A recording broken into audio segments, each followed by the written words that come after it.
পুরো পৃথিবীতে যদি আজ পারমাণবিক হামলা হয় তবে সম্ভবত একটি মাত্র দেশই থাকবে যার একজন নাগরিকও মারা যাবে না। সেই দেশটির নাম হলো সুইজারল্যান্ড। জেনে অবাক হবেন যে সুইজারল্যান্ড তাদের শেষ যুদ্ধ লড়েছিল 1847 সালে, অর্থাৎ গত প্রায় 175 বছর ধরে সুইজারল্যান্ড কোনো যুদ্ধের ছায়াতেও পা রাখেনি। অথচ তাদের প্রস্তুতি দেখলে মনে হবে তারা যেন প্রতিদিন যুদ্ধের ময়দানেই থাকে।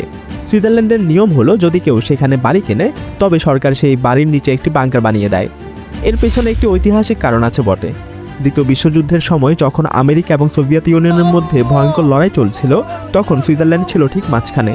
তারা এতটাই আতঙ্কিত হয়ে পড়েছিল যে তাদের মনে হয়েছিল পুরো ইউরোপই এখন রণক্ষেত্রে পরিণত হয়েছে এবং কখন পারমাণবিক বোমা মাথায় পড়বে তার কোনো ঠিক নেই।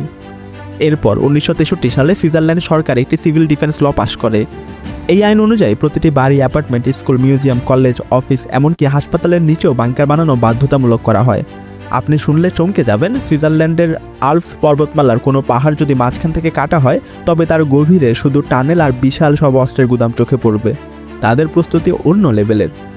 সুইজারল্যান্ডের জনসংখ্যা প্রায় 90 লাখ, কিন্তু তারা এত পরিমাণ বাংকার তৈরি করে রেখেছে যে প্রায় 1 কোটি মানুষকে তারা সেখানে অনায়াসে আশ্রয় দিতে পারবে। আপনি যখন এই পাহাড়গুলোর খুব কাছে যাবেন তখন ছোট ছোট কিছু বাংকার চোখে পড়বে যেগুলোর ভেতরে তারা স্বয়ংক্রিয় মিলিটারি গান এবং অস্ত্র মোতায়েন করে রেখেছে। প্রতিটি বাংকারের দেওয়াল তারা সর্বনিম্ন 40 সেন্টিমিটার পুরু করে বানিয়েছে এবং এর দরজাগুলো অন্তত 12 সেন্টিমিটার পুরো ব্লাস্ট প্রুফ স্টিলের। সেখানে থাকা, খাওয়া এবং বেঁচে থাকার জন্য 1 মাস কিংবা 2 মাস নয়, বরং বছরের পর বছর টিকে থাকার মতো রসদ মজুদ আছে। এমনকি তারা অনেক ভুয়া গ্রাম এবং বাড়ি বানিয়ে রেখেছে যেগুলো আসলে ইন্টারকানেক্টেড টানেলের প্রবেশপথ।